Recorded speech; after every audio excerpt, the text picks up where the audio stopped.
घर में शिफ्ट हुए हैं। इस आदमी का नाम है रोब, जो अपने नए घर के लिए कुछ सामान लेकर आता है, और इसकी बीवी का नाम है गेल, जो अपने नए घर में सामान को सेट कर रही है। इनके घर में एक पुराना फ्रिज भी है, जो इस घर का पुराना मालिक यहीं पर छोड़ के चला गया। गेल अपने पति से उस फ्रिज को हटाने को कहती है, लेकिन उसका पति कहता है कि हमें पुरानी चीजें रखनी चाहिए, पुरानी चीजें अच्छी होती हैं। गेल नई फ्रिज खरीदना चाहती थी, लेकिन घर खरीदने के बाद रोब के पास इतने पैसे ही नहीं बचे थे कि वो नया फ्रिज खरीद सके। इसके बाद ये लोग साथ बैठकर ड्रिंक एंजॉय करने की सोचते हैं, क्योंकि ये लोग घर का काम करते करते काफी ज्यादा थक गए थे।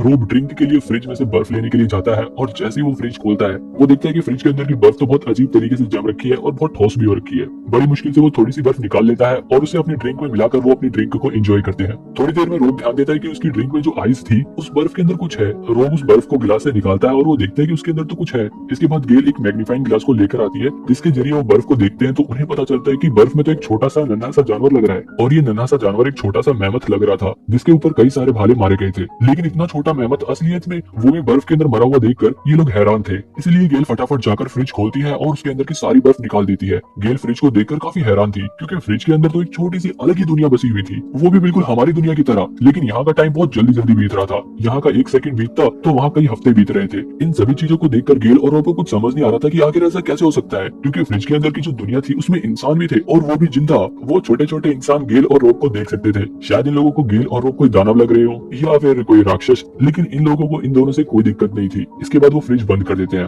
और रोब उस छोटे से मेमोथ को, जो उन्हें आइस क्यूब से मिला था, वो उसे अपने गमले में दफन कर देते हैं। थोड़ी देर बाद जब ये लोग दोबारा से फ्रिज को खोलते हैं, तो ये लोग देखते हैं कि अब वो शहर मिडल ईस्ट से इंडस्ट्रियल एज में पहुंच गया है। यहाँ का समय बहुत तेजी से बदल रहा था। ये लोग सिर्फ थोड़ी देर के लिए फ्रिज से दूर हुए थे, और इतनी ही देर में यहाँ की दुनिया में इतना बदलाव आ गया, मानो जैसे यहाँ पर कई सदियां बीत गई हो। अब यहाँ कुछ ही मिनट में बड़ी बड़ी बिल्डिंगें बन जाती हैं, और ये बदलाव देखकर रोब और गेल काफी उदास हो जाते हैं, क्योंकि इन्होंने फ्रिज में जो पहले की दुनिया देखी थी वो उन्हें ज्यादा अच्छी लग रही थी। वो दोनों सोचते हैं कि फ्रिज के अंदर के लोग इन दोनों के बारे में क्या सोच रहे होंगे, क्या वो इन्हें भगवान समझ रहे होंगे या कोई एलियन। जब भी फ्रिज के अंदर की दुनिया के अंदर के दो कंस्ट्रक्शन वर्कर उनके बारे में बात कर रहे थे, वो दोनों आपस में बात कर रहे थे कि हम लोग इन्हें रोज देखते देखते बोर हो गए हैं। अब वो दोनों देखते हैं कि वो इंडस्ट्रियल कम्युनिटी एक मॉडर्न कम्युनिटी में बदल गई है, और वहाँ पर आसमान को छूती बिल्डिंगें बन गई हैं। उस दुनिया के आसमान में हमारी दुनिया की तरह एरोप्लेन्स उड़ रहे हैं। वो दोनों दुनिया के टाइम को बदलते हुए बहुत गौर से देख रहे थे। उस दुनिया के लोगों ने हमारी दुनिया की जितनी तरक्की कर ली थी, रोब हर एक चीज को बड़े ध्यान से नोटिस कर रहा था कि कैसे इतनी तेजी से यहाँ पर बदलाव आ रहा है, और आखिर अब इसके बाद होगा क्या। जब भी रोब देखता है कि वो चमकती हुई चीज क्या है, जब तक वो कुछ समझता है, रोब एक झटके से दूर गिर जाता है। गेल रोब की मदद करती है, और वो देखती है कि रोब का चेहरा तो जला हुआ लग रहा है। वो समझ जाते हैं कि इस छोटी सी दुनिया में वॉर शुरू हो गया है, और वो चमकती हुई चीज एक रॉकेट लॉन्चर थी। वो देखते हैं कि फ्रिज की दुनिया में तो न्यूक्लियर वेपन से युद्ध चल रहा है। उन दोनों से ये सब देखा नहीं जा रहा था। उन्हें लगा कि ये सब इतनी जल्दी खत्म नहीं होने वाला, इसीलिए वो लोग फ्रिज बंद कर देते हैं और अपने खाने के लिए पिज्जा मंगवाते हैं। अब लगभग 1 घंटा बीत गया था, और पिज्जा खाने के बाद वो लोग सोचते हैं कि आखिर अब फ्रिज की दुनिया का क्या हुआ होगा। वो दोनों फिर से फ्रिज को खोल के देखते हैं।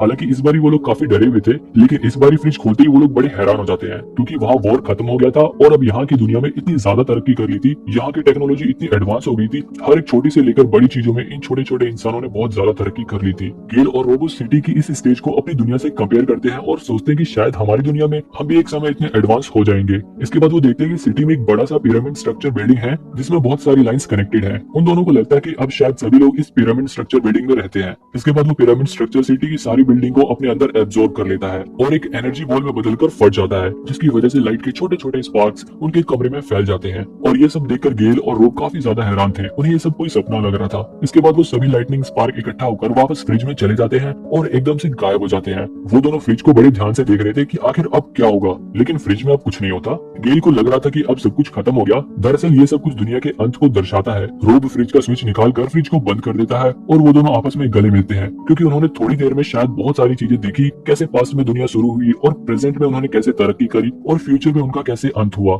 अगले दिन वो दोबारा से ये जानने की जिज्ञासा से कि आखिर फ्रिज में अब क्या हो रहा होगा, वो फ्रिज को खोलते हैं, और वो देखते हैं कि वो छोटे छोटे इंसान वापस आ गए हैं, और ये समय डायनासोर्स का है। यहीं पर ये मूवी एंड हो जाती है। ये मूवी हमें हमारी दुनिया की शुरुआत से लेकर हमारी दुनिया के